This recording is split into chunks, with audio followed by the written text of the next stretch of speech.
Dun dun dun dun dun dun dun dun dun dun dun dun dun dun dun dun dun dun. Hi there, John here, and this is the Gospel according to John. Chapter 3 is where things start to get darker and more confusing. We start right off by introducing the serpent. Hello! In Christian doctrine, the serpent is interpolated as Satan himself, who has not actually been mentioned yet, but could be one of the ones God is referring to as the us in "Let us make man in our image." However, in the original Hebrew, it's just your average garden variety talking snake. Either way you read it, this scene is creepy if you think about it. The serpent is like, did God really say not to eat the fruit of all these awesome trees? And here I notice something.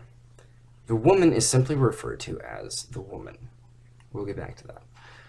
The woman replies that God said not to eat from a specific tree in the middle of the garden, that she can't even touch it or she will die.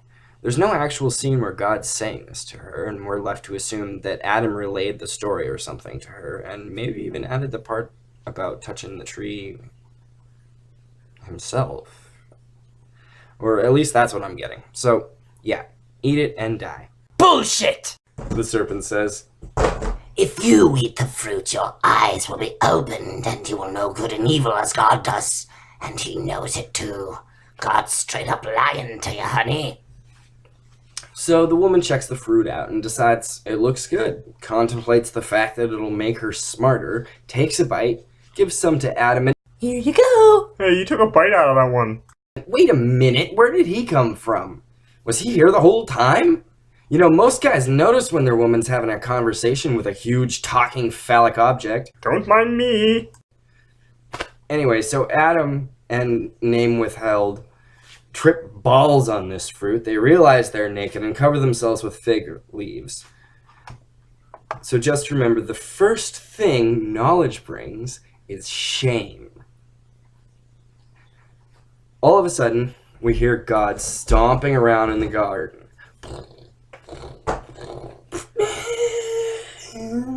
No. Come on, Adam, where are you hiding? God bellows like he ain't Captain Omniscience over here.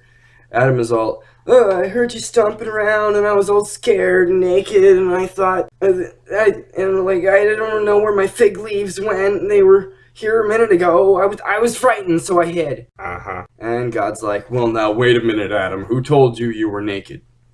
Adam, did you eat from the tree that I specifically told you not to eat from?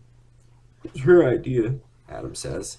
A damn snake tricked me, the woman replies.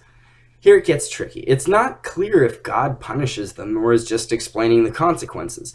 But to me, it seems God curses all serpent kind for all eternity, forcing the serpent to taste the dust of the earth, and oddly enough, the same of the earth word Adama is used, which could have several possible interpretations. So God goes on declaring that man and serpent will forever be at odds. God turns next to still not important enough to have a name, and we get more villain banter. Your labor pains will be incredibly bad, and you will give birth to children in horrific agony. But you will lust after your husband like crazy, and he will rule over you. Okay, pause. Every line here practically deserves its own segue. So God tells the humans to be fruitful and multiply in the beginning, but they apparently don't until after this point?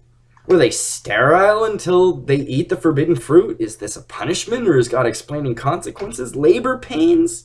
Less for her husband while he rules over her? I don't know. To me, this sounds less like the words of a loving God and more like men putting words in God's mouth in order to use these scriptures to control women. Because I said so, goddammit!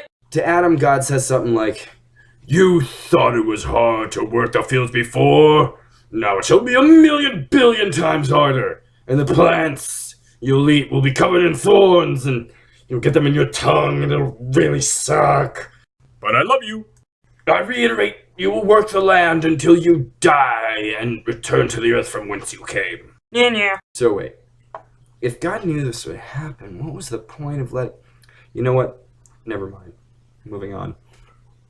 So Adam names his wife Eve. Finally, you managed to name every friggin' creature on Earth, but you didn't think up one for her until now, Adam? Really? Okay, so God gives Adam and Eve clothes made of skins. It doesn't say what kind of skins they are. It puts the lotion on its skin. Never mind. And then starts talking like someone else is there again. Now that man is like us and so on, we better keep them away from the immortality fruit. Huh? Were they immortal to begin with? Is this other fruit an antidote to the knowledge fruit? Is the knowledge fruit even poisonous? Did God mislead them as to the nature of the fruit? What's going on here? This chapter raises way more questions than it answers. So, Adam and Eve are expelled from paradise, and God stations cherubim and a crazy flying sword to keep them out and make sure they don't get any more God fruit.